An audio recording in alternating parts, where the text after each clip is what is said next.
¿ok? El cual no llega a ocuparlo del todo. La médula espinal realmente ocupa solamente los 2/3 superiores del conducto raquídeo, ¿ok? Y el diámetro solamente ocupa las 3/5 partes. O sea, no llena por completo el conducto, o sea, no está así la médula, sino está separada de las paredes, ¿ok? Y en longitud no llena todo, sino solamente llena las 2/3 partes superiores, nada más. ¿Cuáles son sus límites? Por arriba, ya hicimos un límite superior C1, siendo su límite anatómico, ese es su límite de relación. En relación con quién está su límite superior, siempre con C1, la primera vértebra cervical. Pero su límite anatómico, su límite verdadero está en la decusación piramidal. ¿Ok? En la decusación piramidal. ¿Y su límite inferior? L2. L2. Se considera L2 borde superior del cuerpo de L2. ¿Ok? De la segunda vértebra lumbar. Está envuelta en 3 membranas, que son las meninges, y está rodeada también de líquido cefalorraquídeo. La médula, durante su recorrido, tiene una forma más o menos cilíndrica, ¿ve? Pero es aplanada, ¿ve? Es aplanada. Por lo que presenta 2 caras, ¿no? Una cara anterior, una cara posterior, que es esta de acá, y 2 bordes, uno derecho y otro izquierdo. En la cara anterior, aquí les voy a poner una médula que está sin nada de piyamada, está completamente limpia. Su cara anterior tiene esta,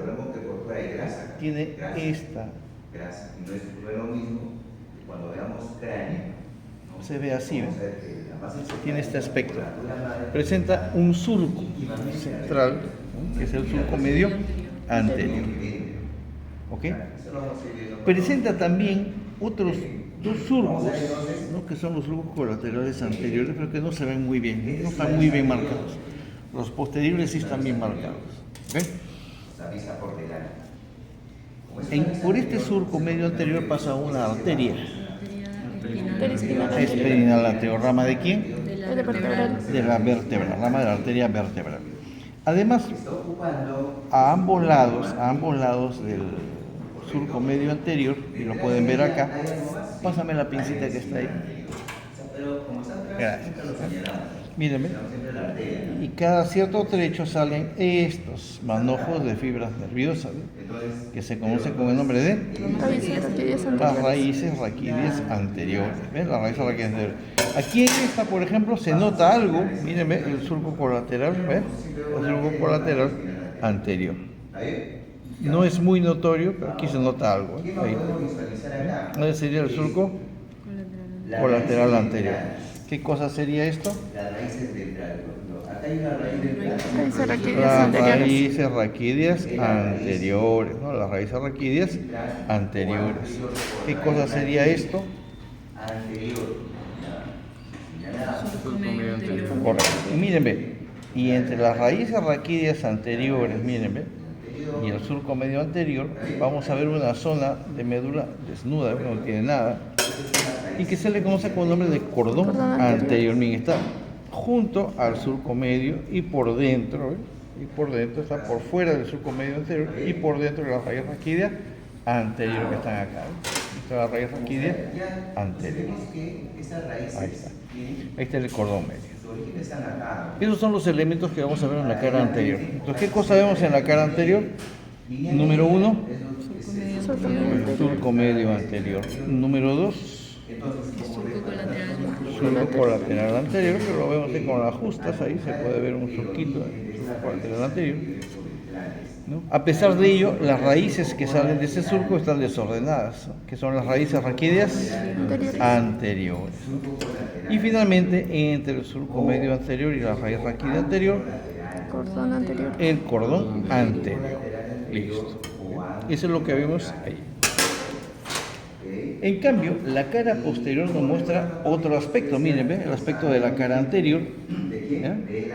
Y miren el aspecto de la cara posterior. Es bastante diferente. Aquí está mucho mejor, ¿no? Ahí está, en esta parte de acá. En esta cara no solamente vemos un surco, sino que vemos 3 surcos, ¿eh? Uno, el surco medio posterior. Número 2, los surcos colaterales posteriores o posterolaterales, que sí son bien visibles, ahí son bien visibles, ¿no? Y tenemos, miren, ve, otro cordón, miren, entre el surco medio posterior y el surco colateral posterior, que es el cordón posterior, ¿ok? El cordón posterior. Dos cosas del surco colateral posterior. Por ahí salen las raíces raquídeas posteriores bien ordenadas y más gruesas. Y por ahí también pasa la arteria espinal posterior. Como son dos colaterales posteriores, hay dos arterias espinales posteriores. ¿Ramas de quién? De la arteria cerebrosa posterior inferior. Posterior e inferior. La pica, como lo conocemos nosotros, ¿no? La famosa pica. Bien. Ese sería entonces la cara posterior. La cara posterior entonces está entre el surco Colateral posterior. entre los surcos colaterales posteriores, ¿ok? Y la cara anterior está entre los surcos colaterales anteriores. Más hacia afuera encontramos otro cordón, miren, que es más grueso, el más grande de todos, que no es otro sino que el cordón lateral. El cordón lateral. Ese sería el cordón lateral. ¿Ya? Ahí está el cordón lateral. Y adicionado, pásame esa. Ahí. Gracias.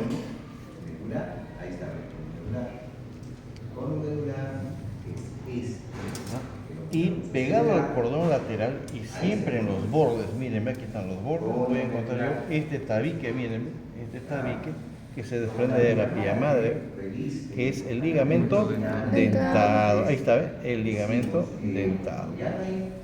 ¿Sí? El ligamento dentado, ¿no? La pía madre, que es la meninge que cubre directamente a la médula, está en contacto con la sustancia nerviosa de la médula, da tres proyecciones. Una es la que están viendo acá, que es el ligamento dentado, que siempre se encuentra en los bordes, miren, acá y acá es bien delgado, pero bastante fuerte, ¿ves? Ahí está, lo estoy levantando. Ligamentos dentados, ¿no? Hacia abajo tenemos nosotros, miren, ¿ves? Que la médula, luego de tener un recorrido, ¿no? Con un diámetro más o menos, ¿no? Constante, a la altura de L1 se adelgaza súbitamente y va a formar lo que se conoce con el nombre de Cono medular. no, el cono medular. Ahí está, ¿ves? Miren cómo se adelgazó, como un lápiz recién tajado, ¿ves? Está como un lápiz bien puntiagudo, ahí está, ¿ves? Ahí se adelgaza la médula espinal. La médula espinal llega hasta acá, hasta el cono medular, donde se encuentran los centros nerviosos de la micción y la defecación. Y más hacia abajo tenemos la segunda proyección de la pía madre. Esto ya no es médula, sino es pía madre, que se está proyectando desde la médula. A esta proyección fibrosa se le conoce con el nombre de filum terminal, el famoso filum terminal. Este filum terminal tiene dos porciones, ¿no? Una que está dentro de la dura madre y otra que está fuera de la dura madre. Esta, por ejemplo, es la porción que está dentro de la dura madre y es el filum terminal interno. Filum terminal interno. ¿Okay? Filum terminal interno. Este filum terminal, más hacia abajo, se convierte en filum terminal externo y luego se convierte en lo que se conoce como el nombre de ligamento coxígeno, que se inserta en el coxis, ¿no? De tal manera que la médula queda tensa, queda bien tensa, no se mueve hacia ningún lado. El ligamento coxígeno, ¿verdad? El ligamento coxígeno. ¿Ok? ¿Dónde termina? ¿Hasta dónde termina la madre? ¿Esta qué cara es? No, miren bien. Miren cómo salen las fibras. Miren, bien ordenaditas, miren, bien ordenaditas y bien ordenaditas acá. Y son gruesas, miren, ¿ves? No son delgaditas, son bastante gruesas. Aparte que aquí están viendo ustedes 3 surcos. Acá sí se nota con claridad el surco medio posterior. Y aquí pintado de negro por el paso de la arteria. Esta es la arteria espinal posterior, los surcos colaterales posteriores, ¿no? Aparte que las arterias espinales posteriores son bastante erráticas, ¿no? A veces vienen del surco, pasan para acá a la línea media. O se pasan para el otro lado, o se las tomosan entre ellas y siguen su camino, ¿no? Esa es la diferencia. En cambio, en la cara anterior yo voy a encontrar, ¿ves?, una sola arteria. ¿Ves? Miren, ¿ves?, una sola arteria y hasta el final. ¿Ves? Esto que estoy mostrando acá, ¿ves?, la arteria espinal anterior. ¿Ves? Una sola y no hay ningún problema, ¿no? Por eso se reconoce la cara anterior de la posterior. Si yo pongo así el alfiler, es arteria espinal Anterior. pero si pongo así, Surco medio anterior. surco medio anterior. El surco medio anterior. Y si lo pongo más afuera del surco medio anterior, Cordón anterior. el cordón anterior. Listo. Ok. Surco medio quedó. Surco medio posterior. Luego vamos a ver, ¿no?, que las raíces raquídeas anteriores suelen unirse con las raíces raquídeas posteriores. Aquí podemos encontrar un ejemplo, aquí está bien claro. Acá, miren. ¿Ves? Una raíz raquídea anterior, que es esta de acá, ¿ves?, que viene de la cara anterior, ¿ves?, se está uniendo con una raíz raquídea anterior. Miren que son más gruesos sus, ¿ves?, son más gruesos sus fibras. Y las dos se juntan acá, miren, ¿ves? Las dos se juntan, ¿ves? Raíz raquídea anterior y raíz raquídea posterior. Se juntan y van a formar un nervio raquídeo. Un nervio raquídeo. ¿Ok? Aquí observamos mejor esto, ¿eh? Aquí están más completos los nervios raquídeos. Y podrán observar ustedes que en ese recorrido de este nervio raquídeo hay una parte que es bastante gruesa. ¿Han visto? Que está como abombadita, miren, ¿ves? Está gordita, ¿ves? ¿Ya? Este de acá, ¿ves? Miren, ¿ves? Aquí bien clarito, el ganglio raquídeo. ¿Okay? ¿Qué cosa es el ganglio raquídeo? El ganglio raquídeo es una masa de sustancia gris, ¿no?, que está presente solamente en las raíces raquídeas, ¿no?, posteriores, que son las sensitivas. Y sirve como primera estación para todas las vías sensitivas. Son las vías que hemos visto: el espinocerebelosa anterior, la espinocerebelosa posterior, que son vías inconscientes, y todas las conscientes que hemos visto. El sistema anterolateral, con sus dos vías, espinotalámica anterior y espinotalámica lateral. La vía del cordón posterior, que justamente pasa por el cordón posterior, ¿no?, y la vía trigeminal. Todas esas vías van a tener siempre su primera neurona en un ganglio, a excepción del ganglio la vía trigeminal, que tiene su origen, su primera neurona en el ganglio trigeminal. Las otras las tienen en el ganglio raquídeo. ¿Okay? Entonces aquí podemos ver, ¿no?, el ganglio raquídeo. Entonces, si es el ganglio raquídeo, técnicamente este es el nervio raquídeo. ¿Okay? Y acá encontraremos nosotros a la raíz raquídea anterior y la raíz raquídea posterior. Eso hace que este nervio tenga 3 partes: una porción preganglionar, una porción ganglionar y una porción postganglionar, ¿no?, por la dirección en que suben las fibras. ¿Okay? Entonces, ganglio raquídeo. ¿Okay? Preganglionar, nervio preganglionar, Nervio y postganglionar. nervio postganglionar. ¿Okay?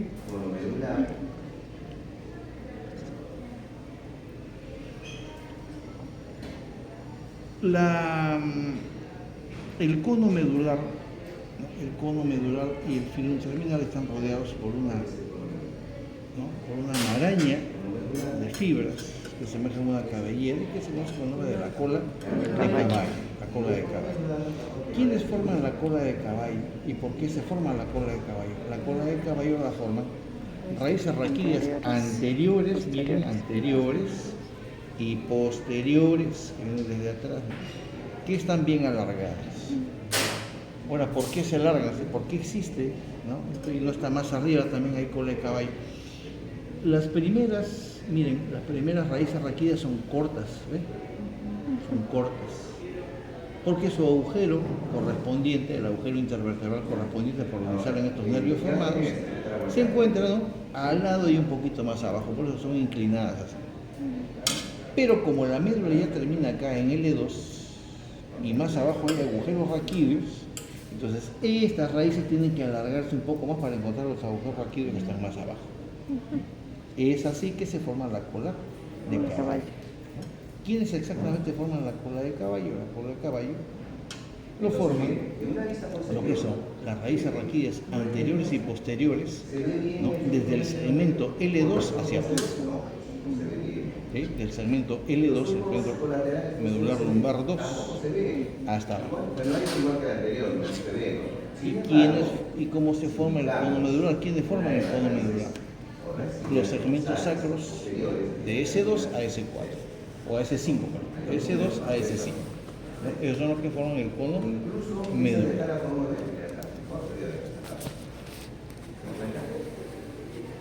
¿Qué más tenemos acá? Tenemos nosotros que durante su recorrido la médula está envuelta en tres membranas. Una externa, miren que es de naturaleza fibrosa, es bien resistente, que se conoce con el nombre de dura madre, que tapiza el interior del conducto raquídeo. El conducto raquídeo está tapizado por dentro, cubierto por la dura madre. Pegada a la dura madre solemos encontrar una meninge mucho más tenue, muy delgada, parece más bien una tela de araña, y que se conoce con el nombre de aracnoides. Aracnoides. Que es esta de acá, miren, aquí queda un poquitito, queda todavía un poquito de aracnoides, se deshace rápido. Ahí está, ¿eh? Miren, ¿ven? Esa transparente, bien delgada y brillante, se conoce con el nombre de aracnoides, hay un poquito de aracnoides. Y suele estar bien pegada a la dura madre. Así como ustedes agarran dos placas de vidrio, las mojan y las pegan y no las pueden despegar, así están pegadas la dura madre y la aracnoides. ¿Con qué razón? ¿Quién tiene un lapicero? Ahí está. ¿Y un papel? Aprovechando el pan. Ahí nomás de tu cuadro. Ahí está, para apoyarlo ahí. ¿Sí? Entonces nosotros tenemos a la médula espinal dentro del conducto raquídeo, y adentro tenemos a la médula espinal. ¿No? Este sería el surco medio anterior, este sería el surco medio posterior, estos serían los surcos colaterales posteriores. Y esta es la sustancia gris. Y ya saben ustedes, se dividen en láminas. ¿Ok? Aquí está el asta posterior, que es más delgado, con las láminas 1 a 6, y aquí está, ¿no?, el asta anterior con las láminas 8 y 9, y aquí está la parte central, que se llama la comisura gris, con su lámina 10. Pegada a la dura madre, pegada al conducto raquídeo, está la dura madre, que es bastante gruesa, bastante fibrosa y gruesa. Entre el conducto raquídeo y la dura madre raquídea hay un espacio, que es el espacio epidural. ¿Okay? El espacio epidural. ¿Qué encontramos en el espacio epidural? Encontramos grasa, encontramos plexos venosos y encontramos el paso de las raíces raquídeas posteriores. En este paso. Y aquí adelante el paso de las raíces raquídeas anteriores. ¿Qué significa eso? Que si nosotros ponemos una inyección epidural acá, ¿qué es lo que vamos a lograr? Que se anestesie los miembros inferiores. Una epidural se pone por lo general a nivel de entre L3 y L4. Esos son los sitios entre las vértebras que se pone la epidural. Porque a esa altura ya no hay médula. Pueden ponerlo más arriba también, pero con el riesgo de usar la médula, pues sería ya bastante dañado. ¿Alguien tiene otro color? Vamos a aprovechar el pánico acá. ¿Ok? Pegada a la dura madre, vamos a ir con nosotros a la aracnoides. Está bien, pegada a la aracnoides. ¿No? Y vamos a encontrar también otro espacio entre la dura madre y la aracnoides que se llama espacio subdural. Espacio subdural. ¿Qué cosa hay en el espacio subdural? No hay nada. Es un espacio virtual. Así que no se ve, pero cuando se separan ustedes esos dos elementos, la madre y la aracnoide, lo pueden ver. ¿Ok? Ahí solamente hay el líquido que mantiene pegados a la dura madre y a la aracnoide. ¿Tendrás otro color? Y pegado a la sustancia nerviosa de la médula se encuentra la vía madre, bien pegadita, ¿no? A la sustancia nerviosa, ¿no? La aracnoide debería estar por acá, ¿no? Pero al estar pegada, ¿no? Deja un espacio bastante grande, que es el espacio que está debajo de la aracnoide, Subaracnoide. subaracnoideo. Por ahí circula el líquido cefalorraquídeo, por ese espacio subaracnoide. Y también entre la pía madre y la médula encontramos otro espacio que también es virtual, que es el espacio pial. El espacio pial. ¿Okay? Esos son los espacios que hay, ¿no? Alrededor de la médula espinal. El primer espacio de adentro para afuera es el espacio pial entre la propia médula y la pía madre que lo recubre. Más hacia afuera el espacio epidural entre la pía madre y la aracnoides que está pegada, ¿no? A la dura madre. Luego, entre la pía madre y entre la dura madre y la aracnoides hay otro espacio, que es el espacio subdural. Y entre, ¿no? Y entre la dura madre, que está acá pegada al conducto raquídeo, y el propio conducto raquídeo, está el espacio epidural. Esos son entonces los espacios. Mira. Bien, entonces, ¿qué nos queda ver, recordar para qué sirve la médula espinal? ¿Para qué sirve la médula espinal? La médula espinal es lo más, digamos, primitivo que tiene el sistema nervioso. Es solamente una vía para que pasen los impulsos nerviosos de abajo hacia arriba y de arriba Hacia abajo. mediante las vías nerviosas que recorren la médula espinal. Entonces, la verdadera importancia de la médula espinal es que dentro de ella hay vías, ¿no? Que recorren la médula y que ayudan a llevar, ¿no? Impulsos nerviosos hacia las partes más superiores del sistema nervioso central, y también impulsos nerviosos que salen de estas instancias superiores hacia las partes inferiores del cuerpo. Los impulsos nerviosos que van hacia arriba son llevados por vías ascendentes, que se conocen también como vías sensitivas. ¿Cuáles son esas vías?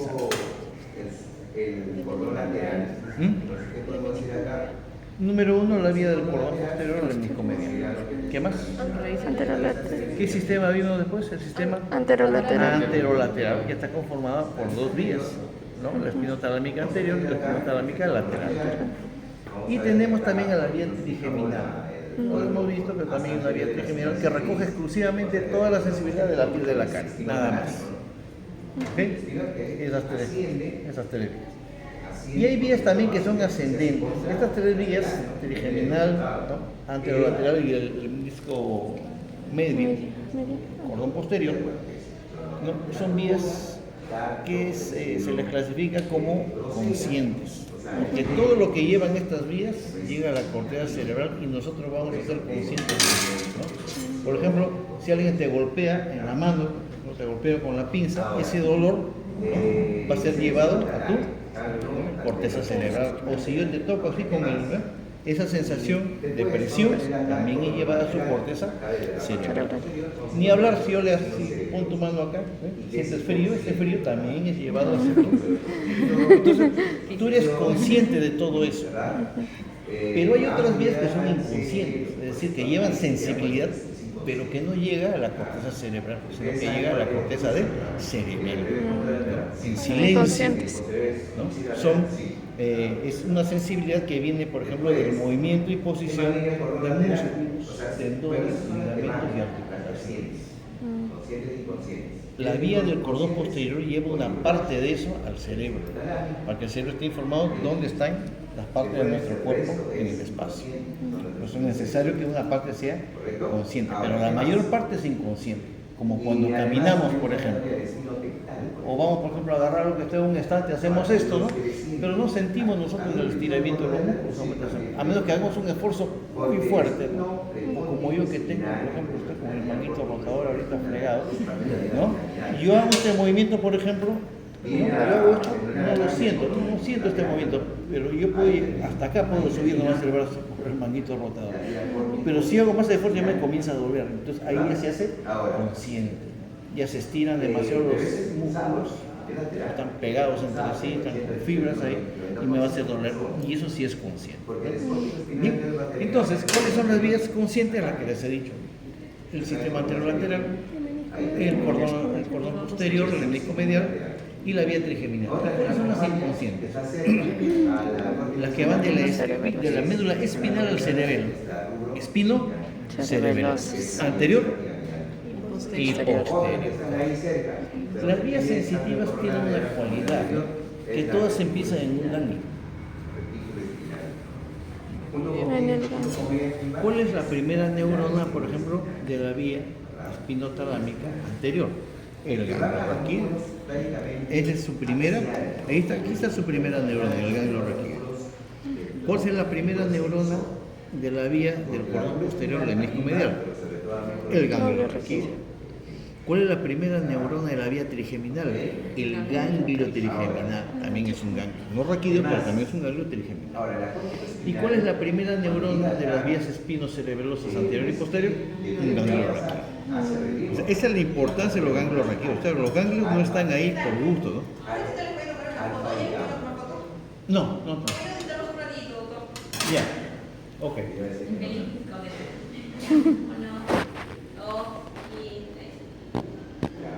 Ya. Sí, todo bien. Por el momento. ¿Ok? Entonces, ¿no? Esa es la importancia de estos ganglios raquídeos, que son, ¿no?, la primera escala que hacen las vías sensitivas y donde encuentran su primera neurona. Las espinotalámicas, por ejemplo, el sistema anterolateral, la espinotalámica anterior, que lleva tacto grueso, tiene su segunda neurona ¿en dónde? ¿En qué lámina?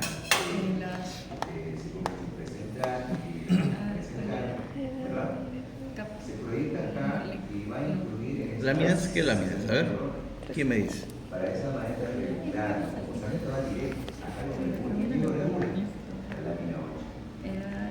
Aquí se pregunta de teoría. La segunda neurona de la vía espinotalámica anterior se encuentra en... Imagínense que no es ni siquiera para... Eso es para que escriban ustedes ahí, ¿no? En las láminas 3 y 4. La espinotalámica lateral tiene su primera neurona en las láminas 1 y 2. Es decir, láminas 1, 2, 3 y 4 son exclusivas del sistema anterolateral, para que no se olviden.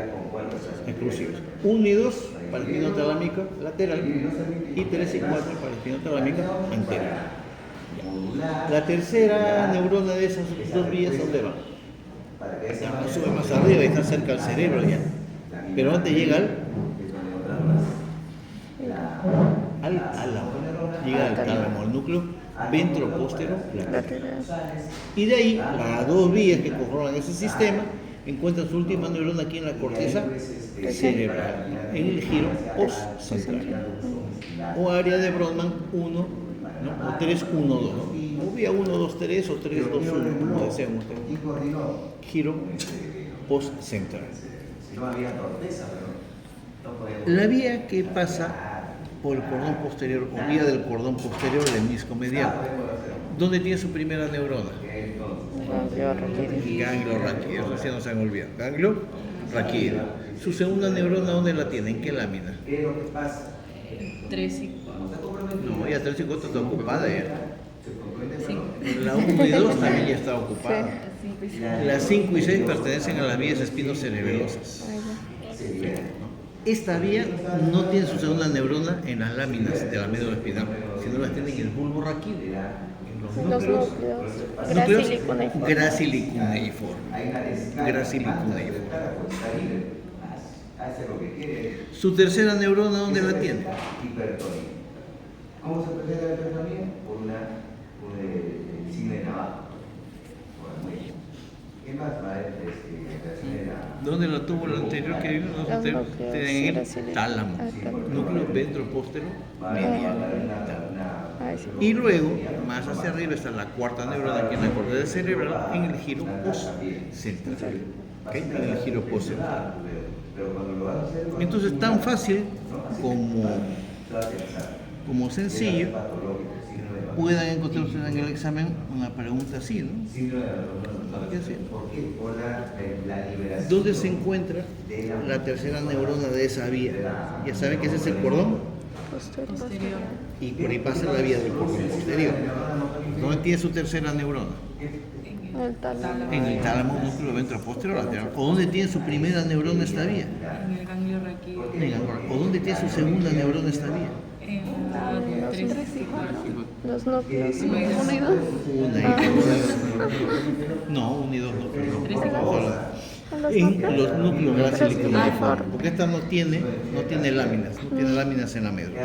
¿Y dónde tiene su cuarta neurona? El giro postcentral. En la En la corteza. corteza cerebral, giro Giro postcentral. postcentral, en el giro postcentral. ¿Ok? Listo. ¿Qué pasa? Hay una diética, Por último, las espinocerebelosas. Las espinocerebelosas. ¿Dónde tiene su primera neurona? Entonces, ¿qué hay? Hay En el ganglio raquídeo. Aquí. ¿Dónde tiene su segunda neurona? En las láminas. Láminas 5 y 6, que es lo que nos falta. Hasta la lámina 6 todo es sensitivo, para otro lo mismo. ¿Ok? La tercera neurona ya no es en el tálamo. Acuérdate que estas vías son inconscientes, ya no van al cerebro. Al cerebro. Pero antes de llegar al cerebro van a un núcleo. Al rojo. Núcleo interpuesto del cerebelo. Y la cuarta neurona la encuentran en la corteza del cerebelo, en la zona del paleocerebelo. Paleocerebelo. Ahí es donde encontramos lo que es el tono muscular y la postura. Bien. Quiere decir que lo que Ahora, ya. Aquí pueden notar claramente, miren, ¿ve? Esta arteria. ¿Cómo se llama esta arteria? Espinal anterior. La arteria espinal anterior. ¿Ok? ¿Y qué cosa sería esto ahí? Al costado, cordón anterior. Y más hacia afuera, Raíces. raíz raquídea anterior, porque estamos en la cara anterior. Miren lo sumamente delgadas que son. Pero si nosotros no vamos a la parte de atrás, vamos a encontrar las raíces mucho más gruesas. Miren, ¿ve? Bastante gruesas. Son gruesas. Ya no son delgaditas, son bastante gruesas. Y esta es la cara posterior. Aquí inclusive podemos ver lo traviesas que son las arterias espinales posteriores.